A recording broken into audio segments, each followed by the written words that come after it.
sebelah kiri yang kita sebut indeks kondisi likuiditas UMKM antara UMKM dibandingkan dengan usaha besar. Yang merah itu adalah likuiditas menengah dan besar, itu cenderung naik, ya. Kemampuan likuiditas mereka, pendanaan mereka naik. Sedangkan yang biru itu sebelah kiri itu adalah likuiditas UMKM. Trennya adalah turun. Inilah yang kemudian orang secara garis besar mengatakan bahwa wah ini yang di bawah mantap, maka mantap. Dan kemudian yang sebelah kanan itu adalah indeks yang mengukur kemampuan menghasilkan laba antara UMKM dengan usaha besar. Ternyata sama. Jadi kemampuan menghasilkan laba yang merah itu, ya, yang merah yang usaha menengah besar itu cenderung punya kekuatan untuk menghasilkan laba naik. Sementara yang UMKM cenderung turun. Nah, ini nanti mesti ada polisinya untuk merespon kondisi ini.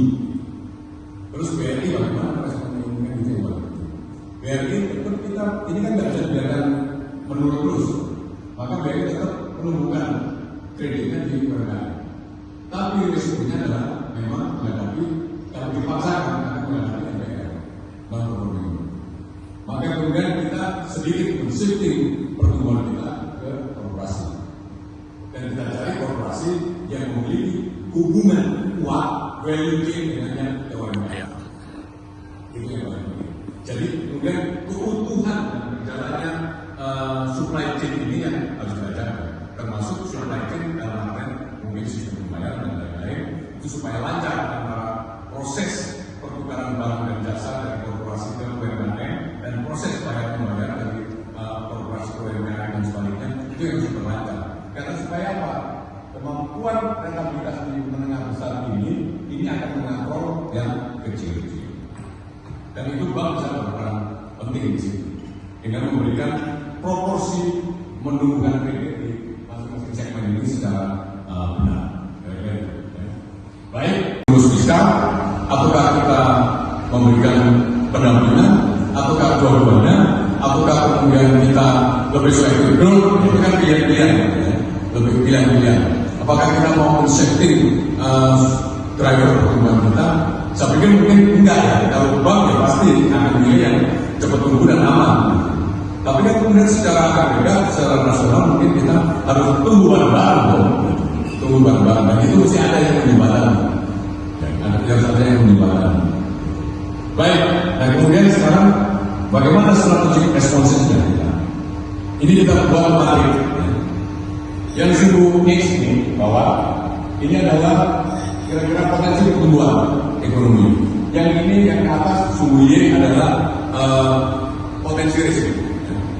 Maka kemudian itu kita lihat yang merah itu adalah kalau potensi pertumbuhannya sebenarnya rendah, bahkan sampai moderat saja, tapi potensi risknya yang tinggi.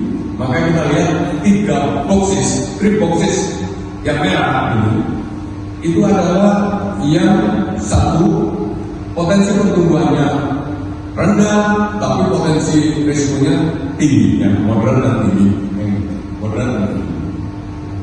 Kalau ini potensi pertumbuhannya moderat tapi potensi risikonya tinggi.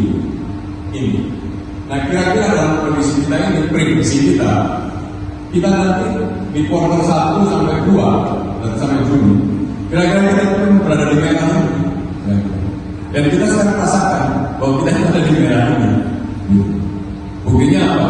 Ya investor pergi, ya kan, membawa uangnya untuk ke safe haven aset, ya kan.